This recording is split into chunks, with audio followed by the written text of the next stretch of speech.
Hello everyone, welcome to my channel. This is me Sayyid Shujatullah. Today we are discussing two important concepts of economy with the help of which we'll understand that how we are going to save money. So whenever saving is happening, obviously there will be a big smile on our face, right or wrong? Yes. So with the help of these two concepts and the applicability of these two concepts, we'll try to bring a smile on your face for sure. We'll discuss this in a bit. Let us start. So I'll just change the color of the pen for your increasing visibility, right? So one concept that we are going to discuss is LRS. Remember this point. The full form of this LRS is liberalized remittance, liberalized remittance scheme.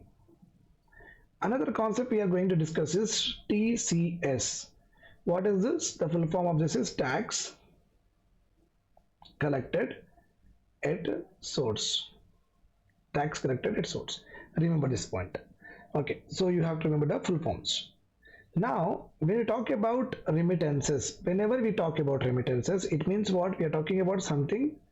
Okay, we're talking about, just wait for a second.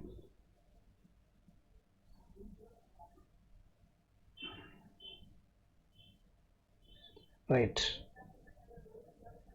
So, whenever cross boundary transactions will happen, this is India, and whenever we are having cross boundary or international financial transactions are happening, so which body will be under actually the supervision of this, regulation of this? So the moment we tell about anything related to bank and international transaction, so RBI will come into your mind. This is true. So liberalized remittance scheme was launched by RBI. Taxation is a complete aspect about central government. It means what? It is levied by the union government. So liberalized remittance scheme we are having, TCS we are having. Both have been launched by different organizations and institutions of our government. Now,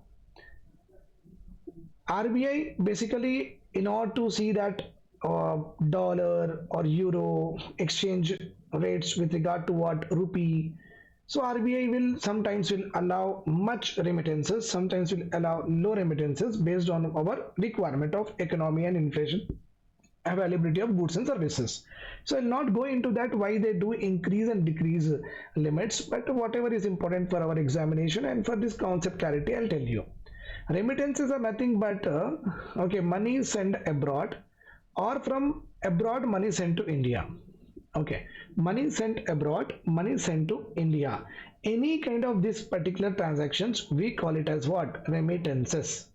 We call it as what? Remittance. Remember this point. Now, there is one important clarification I will give you. Suppose can investments are called as remittances? No. Remittances are those amounts which has been transferred from one member to his family members and friends and relatives. Like this, we will understand this.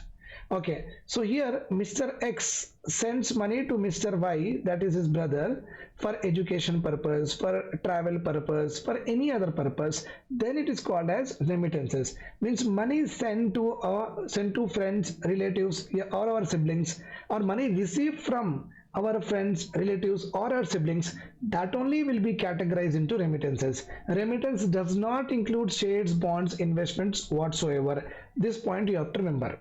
Now what happened here is, so before the budget has been announced, like February 1, 2025, the remittances nothing but from India we can send only 7 lakh rupees to our siblings, relatives, friends for the purpose of education. It could be for the purpose of travel, it could be for the purpose of medicine or treatment, it could be whatsoever.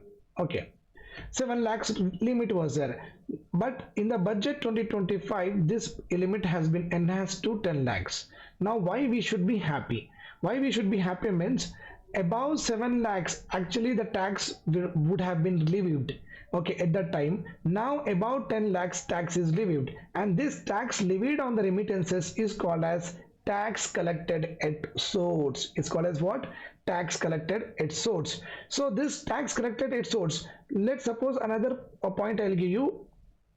From India, if anybody is like Mr. X is sending money to his friend for medical purpose or for education purpose, then how much amount of money will be there? Like let us suppose 10 lakhs he has already come under exemption. Suppose he has sent 11 lakhs. So on that 1 lakh for medical or education 5% will be levied only on 1 lakh. Why? Because up to 10 lakhs there is no tax. Okay, for travel, for overseas tourism, etc., 20% tax will be levied. So it means what? This on remittances, tax collected at source will also be varying according to the purpose. According to the purpose. This is why we should be happy. Before, after 7 lakhs, you need to pay tax. Now after 10 lakhs only you have to pay tax. This is one point. Now the question arises, why should be this limit at all altogether? We can send 1 crore also to our friends. So why RBI keeps such limits, or why government keeps such limits? So this is a very important point. So this comes into very bigger, okay, explanation of it. Okay, what will happen if the more demand of foreign currency will be there, rupee will be weakened, again we will have imports will be costly, all that will come into picture again. So let us not go into that, but I will tell you one important point. Okay, that a liberalized remittance scheme, whatever you are sending, okay, this limitations are also because the money should not go to enemy countries. The money should not go to what? Enemy countries. Okay, should not go to Pakistan, should not go to Bangladesh, like that. Not exactly Bangladesh, enemy country, should not go to Pakistan, China. Bangladesh has now become a hostile country for us at this point of time. So what will happen? Suppose I, as a person in India, may have a very good contacts with Pakistan ISI. So what I will do is I will try to send 10 lakh rupees to them. With that 10 lakhs, they can buy weapons also or not. That's why it is very important for the government that there should not be much rush of our money into the enemy country or the countries that sponsors what?